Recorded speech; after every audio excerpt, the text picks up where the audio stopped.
قرآن مجید کی تلاوت، ترجمہ، تفسیر، حدیث، نعتیں، تجوید، گرامر کے لیے اس چینل کو سبسکرائب کریں، ویڈیو کو شیئر کریں اور لائک کریں۔ نحمدہ و نصلی علی رسولہ الکریم، اما بعد، فاعوذ باللہ من الشیطان الرجیم، بسم اللہ الرحمن الرحیم۔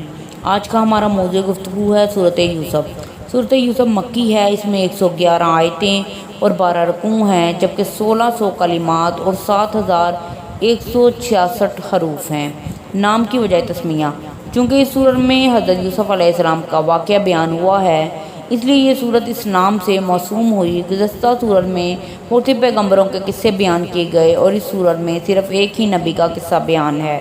اللہ تبارک و تعالیٰ نے قرآن کریم میں دوسرے پیغمبروں کے قصے مختلف وجوہ کے ساتھ بار بار بیان کیے ہیں، مطلب یوسف علیہ السلام کا قصہ دوبارہ نہیں بیان کیا گیا، کیونکہ یہ قصہ لوگوں کی فرمائش کی بنا پر نازل ہوا، اس لیے یکجا بیان نہیں ہوا اور مقرر نہیں بلایا گیا۔ اس طرح اصحاب کہف اور اصحاب ذوالقرنین کا قصہ بھی لوگوں کی فرمائش کی بنا پر نازل ہوا، اس لیے یہ دو قصے بھی یکجا بیان ہوئے اور مقرر نہیں لائے گئے۔ گزشتہ صورت سے ربط، چونکہ گزشتہ صورت میں بھی اثبات نبوت اور نبی کی تسلی کے لیے سابق انبیاء کرام کے قصے ذکر کیے، اس لیے اس صورت میں بھی یوسف علیہ السلام کا قصہ تفصیل سے بیان کیا گیا ہے، کیونکہ یہ قصہ بھی نبی کریم صلی اللہ علیہ وآلہ وسلم کے حال سے بہت مشابہت رکھتا ہے۔ یوسف علیہ السلام کی طرح آپ صلی اللہ علیہ وآلہ وسلم کی نبوت کا آغاز بھی رویائے صالح سے ہوا، جیسا کہ سیدہ عائشہ رضی اللہ عنہ کی روایت میں ہے، پر جیسا کہ یوسف علیہ السلام کی نبوت کا آغاز رویائے صالح سے ہوا، انی رأیت احد عشر کوکبا والشمس والقمر رأیتہم لی ساجدین، پھر جیسا کہ یوسف علیہ السلام پر ان کے بھائیوں نے حسد کیا اور طرح طرح کی ان کو تکلیفیں پہنچائیں، بالآخر اللہ تعالیٰ نے یوسف علیہ السلام کی صبر و استقامت کی برکت سے عزت و غلبہ نصیب فرمایا، اور جب کامیابی دیکھی تو بھائیوں سے کوئی انتقام نہ لیا، بلکہ لا تثریب علیکم الیوم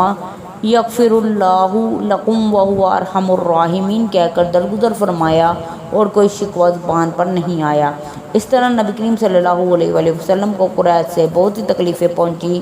آپ صلی اللہ علیہ وآلہ وسلم نے فرمان خداوندی کے مطابق استقامت اور صبر سے کام لیا، اور جب مکہ مکرمہ فتح ہوا تو اس وقت آپ صلی اللہ علیہ وآلہ وسلم نے قریش پر کوئی ملامت نہیں کی، بلکہ یہی فرمایا جو یوسف علیہ السلام نے فرمایا، لا تثریب علیکم الیوم یغفر اللہ لکم وہو ارحم الراحمین۔ اور یوسف علیہ السلام کی طرح قریش کو غنائم حنین میں سے بطور تالیف قلوب 100 اونٹ عطا کیے تاکہ اسلام کی کراہت الفر میں بدل جائے۔ زمانہ و شان نزول، اس صورت کے نزول سے واضح ہوتا ہے کہ یہ بھی مکہ میں قیام کے آخری زمانہ میں نازل ہوئی۔ اس وقت قریش کے لوگ اس مسئلے پر غور کر رہے تھے کہ نبی کریم صلی اللہ علیہ وآلہ وسلم کو قتل کر دیں، جلا وطن کر دیں یا قید کر دیں، تو اس وقت مکہ کے چند کفار نے غالباً یہود کے اشاروں پر آپ صلی اللہ علیہ وآلہ وسلم کو آزمانے کے لیے آپ صلی اللہ علیہ وآلہ وسلم سے سوال کیا کہ بنی اسرائیل کا مصر جانے کا کیا سبب ہوا، کیونکہ بنی اسرائیل تو شام میں رہتے تھے، تو وہ مصر میں کیسے پہنچے۔ اہل عرب خود بھی اس قصے سے ناواقف تھے اور نبی کریم صلی اللہ علیہ وآلہ وسلم کی زبان سے انہوں نے کبھی اس کا ذکر نہیں سنا تھا، اس لیے ان کو توقع تھی کہ آپ صلی اللہ علیہ وآلہ وسلم اس کا مفصل جواب نہیں دے سکیں گے یا ٹال مٹول کر کے کسی یہودی سے پوچھنے کی کوشش کریں گے، اس طرح آپ صلی اللہ علیہ وآلہ وسلم کا بھرم کھل جائے گا۔ مگر کفار کو اس امتحان میں شکست ہوئی۔ اللہ تعالیٰ نے اس وقت یوسف علیہ السلام کا سارا قصہ آپ صلی اللہ علیہ وآلہ وسلم کی زبان پر جاری کر دیا، یہاں تک کہ اس قصے کو قریش کے اس معاملے پر چسپاں کر دیا جو وہ یوسف علیہ السلام کے بھائیوں کی طرح آپ صلی اللہ علیہ وآلہ وسلم کے ساتھ کر رہے تھے۔ صدق اللہ العظیم۔ مہربانی کر کے اس چینل کو سبسکرائب کریں اور ساتھ لگے بیل آئیکن کو دبائیں، اور صدقہ جاریہ سمجھ کے خود بھی سبسکرائب کریں، دوسروں سے بھی کروائیں، اور سبسکرائب کرنا بالکل فری ہے۔